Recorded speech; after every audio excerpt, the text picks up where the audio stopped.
Adike moera, daga galagalche moera, arfi duwa chapche moera, omna duwa chapche moera. Akkam jirtu kabajamtoota daawwattoota keenya nagaan keenya kabajaa bakka isin jirtan maratti isiniif haa ta'u jecha kun nuti akkasitti teenye ayyaana du'aa ka'uu gooftaa keenya Yesuus Kiristoosidha kan nuti walii wajjin kabajaa jirru jechuudha. Isinis mana keessan teessanii ayyaana kana kan waliin kabajan abdii guddaa qabna. Ayyaanni kun ayyaana nagaa kan milkii kan ittiin jireenyi keessan isinii bareedu isiniif haa ta'u isiniin jenna. Egaa qophiilee babbareedaa qabannee dhufaa jirra. Wantoota nama bohaarsan nama barsiisu jennee yaan hundumaa isin biraan geenya gara fuulduraatti YouTube keenya subscribe godhaa. Qophiin kunis kan isiniif darbu karaa Faarestuu ofishaaliidha jechuudha.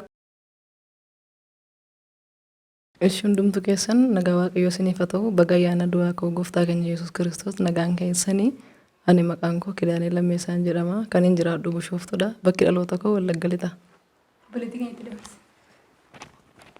Ishi nagaan hunduma keessaniif haa ta'u baga ayyaana du'aa koo gooftaa keenya Yesuus Kiristoosiin nagaan geessan jecha maqaan koo Eebisee Sirnaan jedhama asumadha magaalaa Bishooftuu jechuudha. Tolee hunduma keessaniif nagaa Waaqayyoo haa ta'u baga ayyaana du'aa koo gooftaa keenya Yesuus Kiristoosiin nagaan geessan jedha maqaan koo Feeban Baqqaanaan jedhama asuma magaalaa Bishooftuun jiraadha.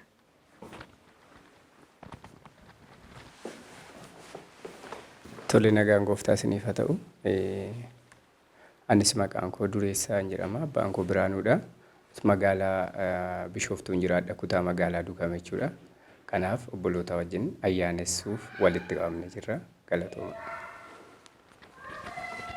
Ishi nagaa Waaqayyo isiniif haa ta'u jecha baga ayyaana du'aa ka'uu gooftaa keenya Yesuus Kiristoosiin isin ga'e jecha ani magaalaa Bishooftuu kutaa magaalaa Duukam irraa kanan dhufedha. Maqaan koo Ibsaa hin jedhama. Tolee nagaan Waaqayyo hunduma keessaniif baay'atu jecha maqaan koo Surraa Dhugumaan jedhama kan hin jiraadhu asuma magaalaa Bishooftuudha. Galatooma. Gaaffina nama qopheessee jiru jecha afaan Oromoo tokko nan jedha. Jecha kana itti yaadanii deebistu sekondii 15 isiniif kenna. In deebistu jechuudha. Yoo hundumti keessa yoo deebistan eenyumti immoo lafa jirutti yoo itti yaade baay'ee natti tola jechuun hubannoo nuti qubee afaan Oromoo irratti qabnu namoonni baay'een gadi bu'aadha waan ta'eef wantoota kana hambisuudhaa fi namni hundumtuu lafa jirutti yoo gaaffii kana yaade baay'ee natti tola. Gaaffii lakkoofsa 4ffaadha kan obboleessi keenya filatee jiru. Sekondii 15 gidduutti deebisuu qabda jechuudha.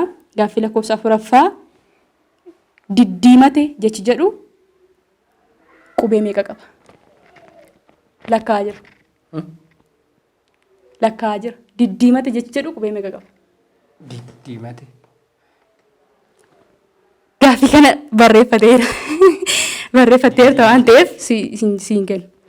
Harka keerra nan jijjiira gaaffii kana. Jechuudha utuu sitti nimiin barreeffatte asirraa ilaalte barreeffattee eessaa fuutee barreeffatte harka keerratti hin argee diddii. Iskiriinii irra jechuun barreessan illee iskiriiniin koo gurraacha hin argamu gara. Gurraacha garuu siin jijjiira gaaffii kana. Hin dandeessa. Gaaffii kana dhuma balleessaa jechuudha. Gaaffii kan biraa filadhu. Lakkoofsa kan biraa filadhu. Na darbe. Hin darbu. Bakka hin gaafatamu qacarraan kiyya gubate. Rakkoon qabu gaaffiin jira waan ta'eef lakkoofsa kan biraa filattaa. Ani immoo tokko. Lakkoofsa tokkoffaarra kan jiru dargaggoota jedha. Dargaggoota kan jedhu ispeelingii meeqa qaba?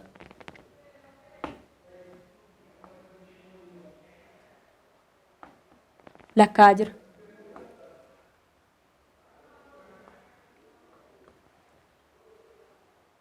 Sagal. In arganne dhumeera. In arganne dargaggoota jechi jedhu namni yaalu jiraasin keessaa dargaggoota jechi jedhu qubee afaan Oromoo meeqa qaba? Barreeffame kaa'amu tokko. Maarrees taa'ee barreessa rakkoon qabu. Hin kennuufi yaala malee gaaffii addaa qaban. Gaaffii addaa qaban. Kanan isa gaafadhu garuu yaala isa kan rakkoon qabu. Dargaggoota jechi jedhu dargaggoota jechi jedhu ispeelingii qubee 11 jechuudha kan inni qabu. Isinis lafa jirtanitti gaaffiiwwan akkasii yoo yaaltan baay'ee gaariidha. Siifan kenna gaaffii lakkoofsa meeqaffaa siif haa ta'u?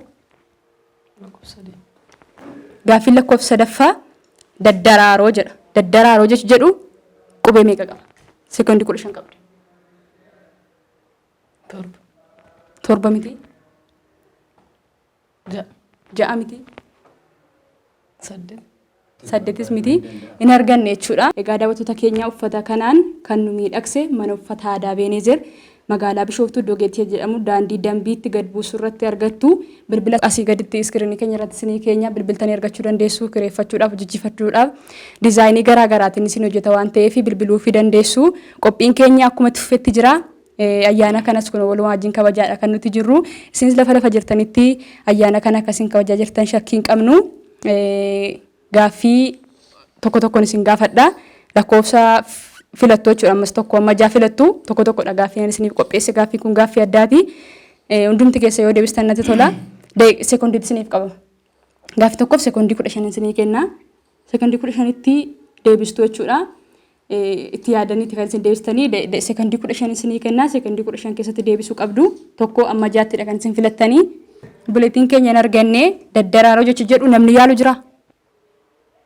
Qubee meeqa qaba daddaraaroo jecha jedhu?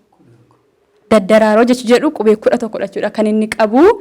Gaaffii kan biraattan darbaa filadhu. Gaaffii lakkoofsa 5. Gaaffii lakkoofsa 5ffaa qajeelummaa jedha. Qajeelummaa jecha jedhu. Ani garuu barreessin jenne qajeelummaa ila barreessuu hin danda'amu. Kan namaa ta'e illee barreessite malee barreessuu hin danda'amu. Ani yaadaan akkasitti yaaddee barreessitudha. 8 miti. 7 miti. 9 miti. Dhumeera.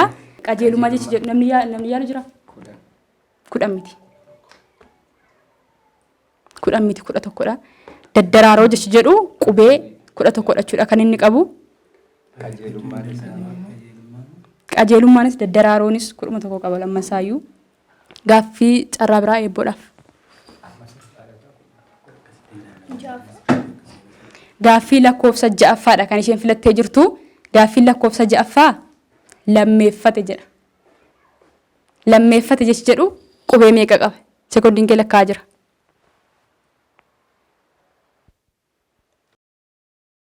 Lammeeffate jechi jedhu qubee 11 qabachuudha kan obboleettiin keenya dhabdedha.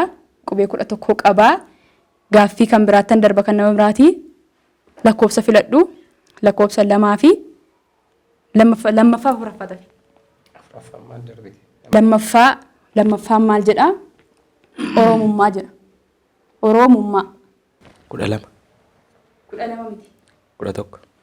Obboleessi keenya surraan Oromummaan qubee 11dha argateera harka walitti rukutaafi. Gaaffii tokko tafee carraan afis tokkodha. Lakkoofsa afuraffaadha. Feebiidhaaf jechuudha. Lakkoofsa afuraffaadha. Mimmiidhage jedha. Mimmiidhage.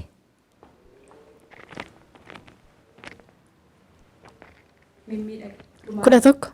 11 argatteetti harka walitti rukutaafi. Buletiin keenya argatteetti gaaffii keenya xumurreetudha kan nuti jirru. Ayyaanni ayyaana gaarii isiniif haa ta'u isiniin jenna. Awwaalicha dhigee moheera dhagaa galagalchee moheera harfi du'aa cabsee moheera humna du'aa cabsee moheera.